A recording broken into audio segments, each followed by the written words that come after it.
Witam Was, moi drodzy. Dzisiaj przychodzę do Was z bardzo ważnym filmem dla Was, ponieważ dzięki temu filmowi będziecie w stanie zrozumieć, dlaczego niektórzy ludzie w życiu zachowują się tak, a nie inaczej.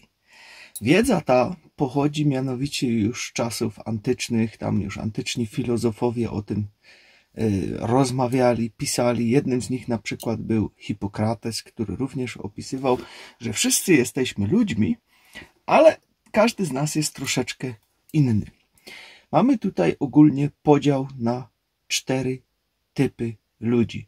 I może pewnie już też nieraz w życiu miałeś coś takiego, że kogoś spotkałeś i hej, jesteśmy na jednej fali, od razu się dogadujemy, wszystko jest super, wszystko jest pięknie. A niekiedy spotykasz kogoś innego i myślisz, wow, co to za gość, o co mu w ogóle chodzi. Nie potraficie się od razu dogadać. Ogólnie są 4 typy ludzi. Tak to jest ogólnie podzielone.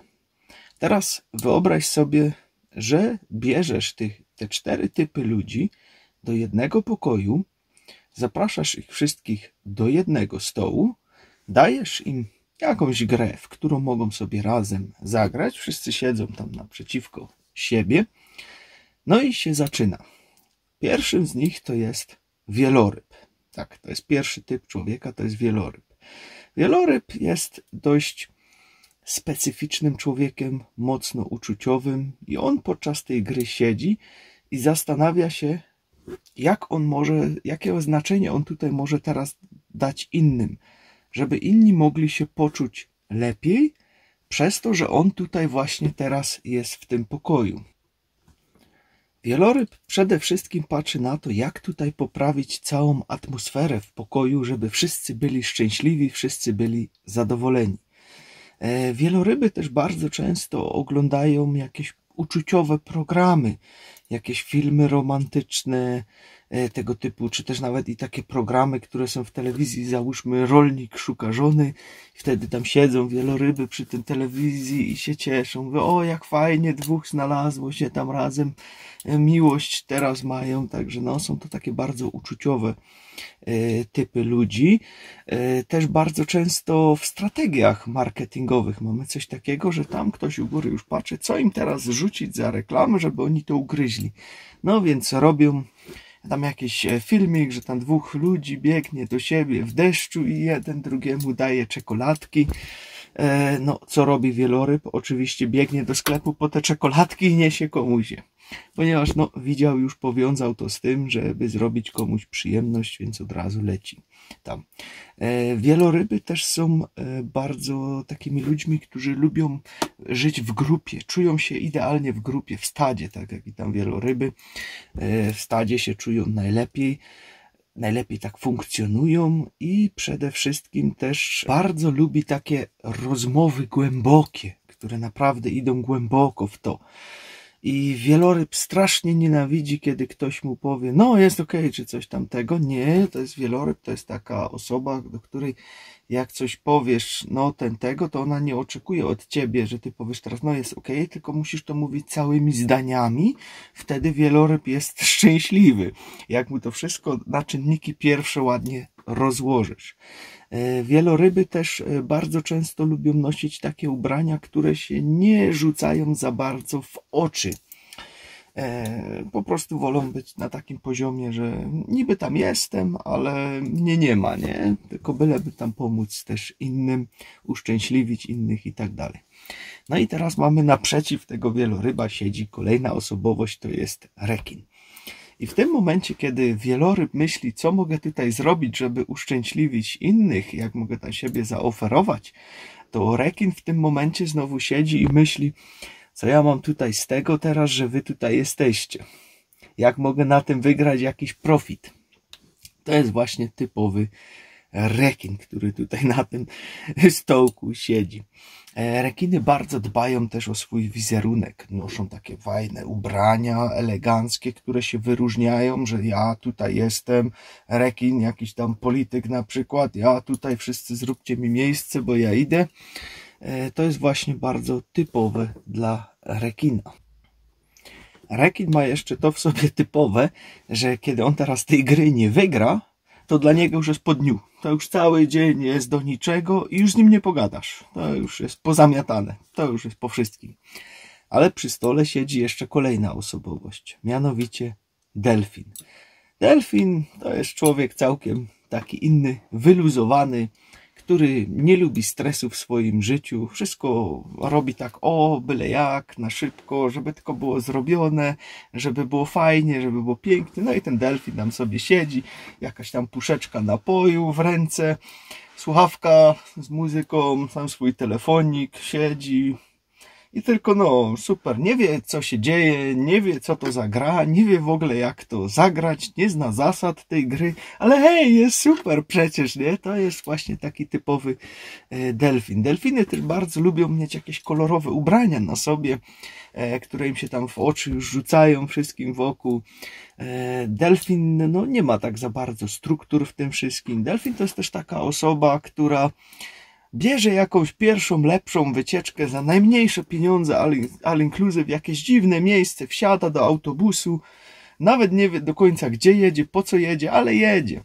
I wraca za 2 tygodnie, wychodzi z tego autobusa cały taki, kiedy się go pytasz, gdzie byłeś, to delfin ci powie, w sumie nie wiem gdzie byłem, ale było super.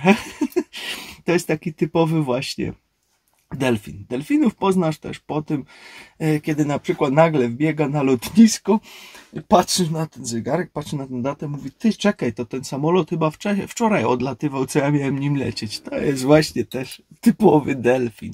Ale przy stole mamy teraz jeszcze jedną osobowość, a jest nią sowa. Sowa, bardzo poważna, zna wszystkie reguły, każdą jedną regułę zna tej gry. Zdążyła już wszystkim policzyć żetony, w równe słupki poukładać do tej gry. Wszystko już ładnie, pięknie stoi przygotowane. Delfin już to w międzyczasie zdążył ręką machnąć, te żetony już spadły na ziemię. I wtedy nagle pyta się, ile potrzebuje, żeby w ogóle zagrać tutaj teraz w tą grę? To jest właśnie taki typowy delfin. Wieloryb już oczywiście siedzi ze wszystkimi przekąskami, napojami i już tylko czeka, komu może coś podać, żeby go tam uszczęśliwić. Rekin siedzi teraz i myśli, jak tu wszystkich ograć, żeby wszystko było dla niego. Ale sowa to jest właśnie ta ciekawa postać, ponieważ sowa wymyśliła tą grę. Sowa bardzo lubi struktury, porządek, żeby wszystko było na swoim miejscu. To jest typowa sowa. Sowy są głównie po to, żeby tłumaczyć innym, jak działa świat. Żeby im tłumaczyć reguły, jak ma zrobić to, jak ma zrobić tamto. Wszystko musi być ładnie postrukturyzowane w jednym planie. I sowy najchętniej już na swój wylot samolotem już meldują się nawet i wieczorem. Nim rano mają odjazd, to oni już wieczorem są na lotnisku. Rekin znowu jest inaczej. Rekin znowu, tu zróbcie mi miejsce, ja tu jestem ważny, ja tu idę. Delfin oczywiście nie zdąży na wylot samolotu, to jest pewne, przeważnie zapomni o tym, że miał w ogóle gdziekolwiek wylecieć. A wieloryb biegnie za wszystkimi, nosząc 10 plecaków ze sobą, ponieważ ma wszystko dla każdego przygotowane, żeby czasem komuś coś brakło, to już wieloryb to ma ze sobą i od razu komuś to daje, żeby go po prostu uszczęśliwić. Teraz to może zabrzmieć bardzo dziwnie, ale firmy bardzo często właśnie szukają wszystkich tych 4 typów osobowości do swoich firm. Oczywiście tutaj nie tylko do firm, ponieważ za chwilę sobie przejdziemy jeszcze do życia codziennego w tych typach i tam będzie bardzo, bardzo ważne, ale tak może jeszcze na począteczek właśnie o tym typowym właśnie strukturach takich firmowych. I takie firmy właśnie odnoszą bardzo duże sukcesy, kiedy mają wszystkie osobowości na pokładzie. Dlaczego? Ponieważ rekin jest tym takim typowym biznesmenem, który się przebija przez wszystko i robi po prostu biznes. Sowa znowu jest tym, który pilnuje księgowość, ten plan cały ma tą strukturę, nadzoruje całość. Delfin znowu jest tym, który robi marketing. Wiecie, tu super, patrzcie, tu jest to piękne, tu jest to fajne. Jest odpowiedzialny za jakąś fajną, kolorową, super stronę, czy wymyśla jakąś idealną reklamę, która ma przyciągnąć ludzi. A wieloryb znowu Tutaj pełni całkiem inną funkcję. Wieloryb pomaga wszystkim wokół, żeby wszystkim ładnie to szło i jest odpowiedzialny za takie lekkie tematy, za jakieś tam, żeby ludzi ze sobą pogodzić, coś tego. Takie właśnie typowo uczuciowe tematy, to wtedy właśnie jest tutaj wieloryb idealny do tego.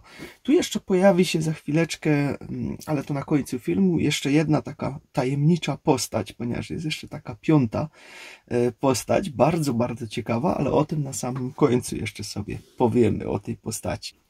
Jednak teraz, kiedy mamy całą tą taką drużynę ze sobą razem złożoną i wszystko jest ładnie, pięknie zaplanowane i gdy nagle coś pójdzie nie tak w tym całym planie, to każda z tych osobowości oczywiście reaguje inaczej. Rekin zaczyna się robić zły i głośny, czyli krzyczy tam na wszystkich. Delfin zaczyna znowu sypać głupimi żartami, których większość praktycznie nie rozumie i przeważnie idą one nawet troszeczkę poniżej linii pasa, że mogą troszeczkę innych urazić, ale on to robi po to, ponieważ nie rozumie tej całej sytuacji i po prostu chce coś zrobić z tym wszystkim. Wieloryby natomiast w takich sytuacjach są całkowicie ciche, w ogóle się nie odzywają lub wybuchają w emocjonalną rozpacz po prostu, ponieważ nie wiedzą, co mają zrobić. Natomiast sowa wybucha totalnie w panikę, ponieważ tego nie było w planie, który ona miała zrobiony, że coś takiego się ma stać. I tu ważne jest to, żeby zrozumieć właśnie te wszystkie osobowości, kto jak jest i zrozumieć, jak to wszystko działa. Ponieważ kiedy będziesz wiedzieć, kto kim jest, będziesz mógł się dopasować do tego wszystkiego.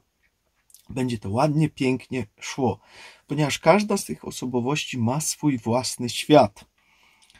I to czasem jest ciężkie. I tutaj w rodzinach bardzo często mamy to samo. Na przykład wujek jest rekinem i on się nie zmieni dla nikogo, ponieważ on jest rekinem.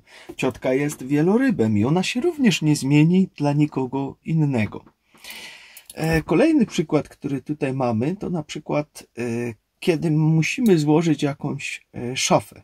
Załóżmy, mamy jakąś szafę, którą musimy złożyć. Wiecie, te śrubki, te wszystkie i tak dalej. Dla delfina to jest bardzo trudne. Jemu to on ma dwie lewe ręce, od razu wszystkie śrubki lecą.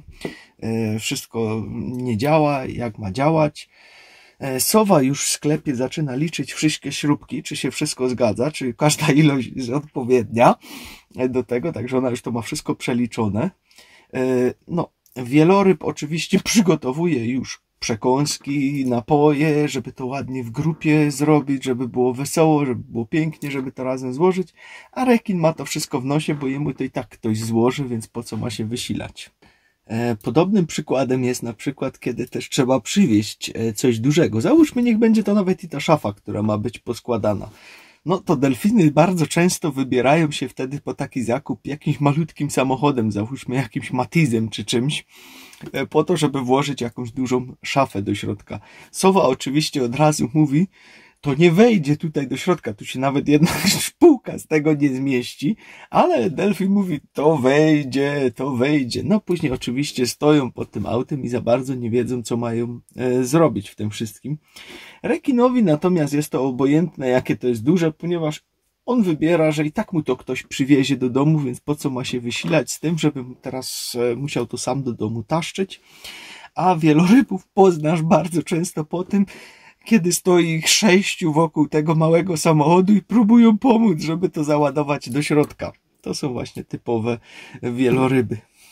Wieloryby też bardzo często mają przy sobie jakąś maskotkę. Może być to nawet, załóżmy, gdzieś na plecaku. Jakaś mała maskoteczka, jakiś mały misiek czy coś takiego. On im jest bardzo często potrzebny do tego, żeby się mogli uziemić po prostu, ponieważ one tego potrzebują. Rekin oczywiście tutaj wtedy od razu popatrzy na to i powie, maskotka, co ty jest głupi jesteś? Co ty masz 12 lat, żeby tutaj maskotkę sobie na to wiesić? To są po prostu różne światy, moi drodzy, i najlepsze pary, jakie są, to kiedy się dobiera dwóch takich samych. Czyli załóżmy, dobiera się 2 rekinów, czy 2 wieloryby, czy 2 delfiny, czy 2 sowy. Ci współgrają najlepiej ze sobą. Jednak kiedy jest inaczej i nie wiesz, nie znasz po prostu tych modeli, ponieważ to jest jak instrukcja obsługi dla każdego człowieka, takie coś, co wam tutaj teraz przedstawiam. Żebyś mógł zrozumieć, jak dany człowiek funkcjonuje, I wtedy możesz ty też inaczej reagować. Zaraz podam ci przykłady. Załóżmy, że umawia się ze sobą na randkę sowa z delfinem. No więc wszystko super pięknie. Sowa już ma oczywiście przygotowane wszystkie najlepsze teksty, jakie chce powiedzieć teraz temu delfinowi. I już tam siadają razem w tej restauracji, bierze tą całą kartę tego menu i zaczyna to studiować wszystko dokładnie, co tam jest w środku teraz w tym jedzeniu, żeby to było wszystko super. No w tym czasie podchodzi kelnerka do stołu i pyta się, co podać. Delfin od razu wypala, nie wiem, a co macie? A to wiecie co, może podajcie mi danie dnia. Na to sowa od razu, bum, oczy jak kartofle i co jest grane, nie? Mówi, jak tak możesz danie dnia od razu? Przecież nawet nie wiadomo, co tam w środku jest. Ja tu mogę mieć alergię na coś. Sowa to już bardzo często ma nawet ze sobą jakąś pigułkę na alergię, w razie czego, ponieważ sowa zawsze jest przygotowana. Sowa też ma zawsze ze sobą 5-6 długopisów już przy garniturze, bo nigdy nie wiadomo, który się może wypisać. To jest też właśnie takie typowe dla sowy. No i dobra, zmiałem już to jedzenie, no i teraz siedzą przy tym i mówią, no to może jakiś weekend sobie zaplanujemy. Delfin od razu wypala, ej, wiesz co, może skoczymy sobie na jakąś kolejkę górską razem.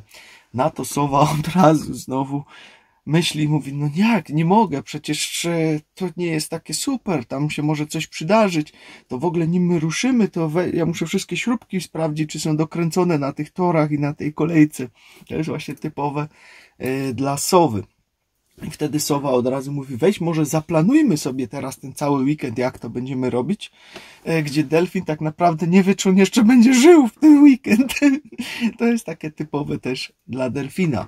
I wtedy po prostu takie związki no nie za bardzo się układają, ponieważ to nie chce trybić między nimi. I dlatego to jest takie ważne, że kiedy wiesz, że na przykład z tobą jest sowa czy delfin, to już możesz mniej więcej sobie to w głowie poukładać, jak masz reagować, żeby się w ogóle z tym człowiekiem dogadać, a tym bardziej, jeżeli ci się na przykład podoba w związku, to musisz to postrukturyzować, żebyś mógł w tym związku funkcjonować. Bardzo smutnym przykładem takiego związku to jest połączenie wieloryba i rekina. Załóżmy, że wielorybem jest kobieta, mąż jest rekinem, to może być oczywiście też i na odwrót. No i teraz ten wieloryb jest bardzo uczuciowy, lubi te głębokie rozmowy i to wszystko dba o wszystkich, żeby wszyscy byli szczęśliwi, więc zadaje sobie już dużo trudu. Od samego rana zaczyna już gotować obiad dla swojego męża, to wkłada całe te serce w to wszystko, żeby ta potrawa była piękna, super mu smakowała. No i teraz wraca ten rekin z tej pracy, siada do stołu, zaczyna jeść, no i w pewnym momencie mówi, jakoś za mało soli tam jest w środku. No oczywiście to nie jest język miłości, moi drodzy. Dla delfina to jest całkowite no-go w tym momencie. On jest cały zniszczony, jego cały świat legnął w gruzach, ponieważ on tutaj cały dzień teraz siedział przy tych garach, a rekin mu wypalił, tam jest za mało soli w środku. Jednak jeżeli rekin nie zna innych typów, ponieważ to nie jest jego świat, to on nie zna innego języka, on ci tego inaczej nie potrafi powiedzieć. Dla niego to jest, no co, ona gotuje, a ja pracuję, no i co? I to jest dla niego właśnie typowe. Dlatego tak ważne jest, żeby te typy poznać, żeby wiedzieć, jak móc na siebie po prostu tutaj reagować w tych różnych sytuacjach, żeby móc razem funkcjonować, żeby takie związki później nie były smutne. I oboje będzie rozczarowanych, ponieważ ten nie potrafi tego zrozumieć, a ten nie potrafi tego zrozumieć. I to jest wielki problem, bo wtedy już na przykład taki rekin potrafi na to inaczej zareagować. Jeżeli zna te typy i wie, że jego żona jest wielorybem, może wtedy powiedzieć po prostu, o żono, super, dziękuję ci, że cały dzień tutaj robiłaś to jedzenie, jest naprawdę smaczne, jeszcze tylko troszeczkę soli sobie dosypię, będzie super. Wtedy jest wszystko pięknie i okej. W tym wszystkim. Oczywiście są też mieszane osobowości, czyli mamy na przykład, że mamy wieloryba i delfina, czy mamy rekina i delfina, że jest na przykład pół na pół. Zdarza się. To też bardzo często jest takie mieszane. I kiedy teraz dobierze się wieloryb, delfin i rekin i delfin mają ze sobą wspólnego delfina. I kiedy teraz jakaś kłótnia zaczyna się na przykład robić, no to oczywiście wiadomo, że ten delfin idzie na tego rekina. Ale razem mają na przykład wspólnego delfina. Więc co wtedy mogą zrobić? Mogą na przykład włączyć sobie jakąś tam muzykę, jakoś disco polo i od razu ich ten delfin obydwoje poniesie, ten konflikt się rozładuje, zaczną sobie tam tańczyć disco polo, nie wiadomo co jeszcze.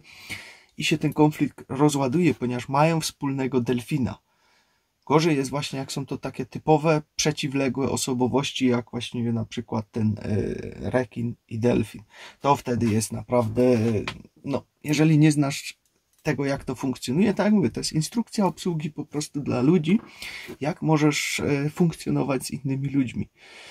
Ponieważ każdy z nas jest innym typem tutaj.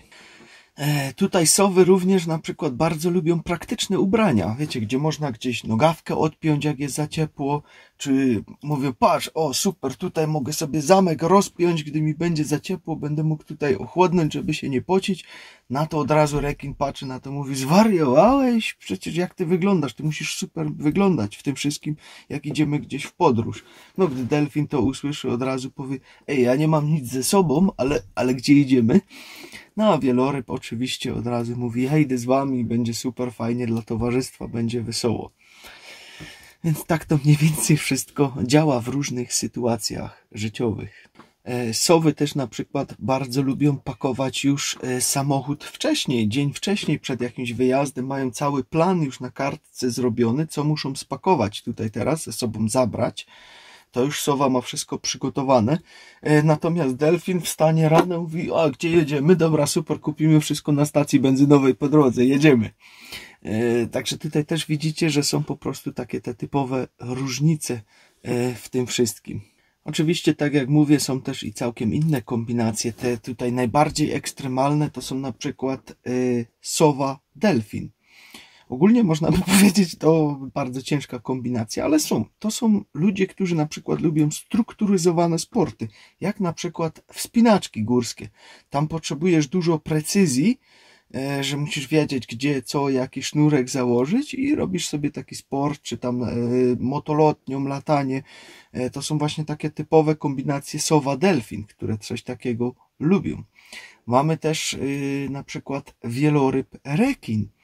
To możesz poznać na przykład po takich ludziach, którzy zarobią gdzieś tam coś w jakiejś firmie, czy mają własną firmę, zarobią kupę pieniędzy i oczywiście od razu pomogą też innym tymi pieniędzmi wokół, żeby wszyscy byli szczęśliwi. Teraz przejdziemy sobie jeszcze do ostatniego typu ludzi, który jest najbardziej poszukiwany w firmach ogólnie. Moi drodzy, to jest kameleon. Tak jest, kameleon. Dlaczego kameleon? Ponieważ kameleon zawiera ze wszystkich tych 4 typów po troszeczkę i tworzy jedną całość. Kameleon jest tak poszukiwany w tym wszystkim, ponieważ on się może ze wszystkimi od razu dogadać. On pójdzie do sowy, będzie z nią żył tak, pójdzie do delfina, będzie z nim żył tak, pójdzie do rekina, będą super goście od razu idealni. Po prostu dogada się ze wszystkimi. Z każdym jednym typem człowieka. I teraz, kiedy w firmie nagle gdzieś coś zaiskrzy, robi się tam jakiś konflikt, coś tego, kameleon idzie od razu tam w to miejsce i on ten konflikt gasi bez problemu, ponieważ on się ze wszystkimi potrafi od razu dogadać i nie ma z tym najmniejszego problemu. On nawet nie wie, ten kameleon nawet nie wie, co to w ogóle za konflikt tam jest, o co tam w ogóle chodzi, ale on to robi intuicyjnie, on to potrafi od razu całkowicie wygasić, ponieważ dogaduje się ze wszystkimi. I nim ja poznałem te systemy, właśnie tych ludzi, jak to funkcjonuje, to już wcześniej zawsze jakoś intuicyjnie mówiłem, nawet i żonie mówię, ja jestem jak kameleon, ja się mogę w każdą sytuację wpasować. Więc ja jestem kameleonem, moi drodzy, ponieważ ja się zawsze ze wszystkimi dogadywałem. Nie było najmniejszych problemów. Gdziekolwiek bym nie był, zawsze było super fajnie. I bardzo często właśnie były też sytuacje konfliktowe, gdzie tam kiedyś, no wiecie, były imprezy, coś tam tego wystrzeliło. ja zawsze jakoś wchodziłem w środek tego konfliktu i potrafiłem wszystkich wyciszyć. Byłem takim wyciszaczem tego. Wszystkich jakoś od razu potrafiłem pogodzić. I to właśnie dopiero później, kiedy odkryłem te systemy ludzi, to poznałem, że ja właśnie jestem kameleonem. Czyli potrafię wczuć się w każde towarzystwo bez najmniejszego problemu. Także moi drodzy, mam nadzieję, że coś z tego wyniesiecie, ponieważ tutaj chodzi głównie o to, żeby zrozumieć drugiego człowieka i żebyś wiedział, że nie każdy z nas jest taki sam. Jeżeli jesteś kameleonem, to super, to się dogadasz ze wszystkimi, zawsze będzie fajnie, pięknie. Ale jeżeli jesteś jednym z tych typów ekstremalnym, czyli załóżmy tylko rekinem, czy tylko sową, czy tylko wielorybem, to wtedy musisz poznać też swojego partnera, czy ludzi, z którymi pracujesz i próbować się wpasować w to towarzystwo. Musisz wiedzieć, jak oni funkcjonują. Dlatego podałem Ci te przeróżne przykłady tutaj tego wszystkiego, żebyś to po prostu mógł zrozumieć, jak to funkcjonuje. I to jest dla Ciebie jak instrukcja obsługi drugiego człowieka. Wiesz, jak masz reagować w jakiej sytuacji, żeby nie było później z tego niefajnych rzeczy. I żeby po prostu Twoje życie mogło dużo lepiej przebiegać. I też bardzo ważne jest to właśnie w związkach, jeżeli są przeciwstawne związki, tak jak Wam mówiłem, to żeby po prostu nie było tego smutku jak u wieloryba i rekina, którzy razem nie potrafią wtedy funkcjonować, a jednak chcą być razem. No, także wtedy to po prostu trzeba to znać i trzeba to poznać i trzeba tego używać i zobaczycie, będzie Wam dużo lepiej się żyło. Film niestety zrobił się długi, sorki, ale temat był też niestety troszeczkę dłuższy, żeby go dokładnie omówić. Mam nadzieję, że z tego coś wyniesiecie tutaj zobaczyć, także tyle na dziś, trzymajcie się, hej, kanał. Także czekamy na Wasze komentarze, życzymy Wam miłego dzionka, tyle na dziś, trzymajcie się, hej.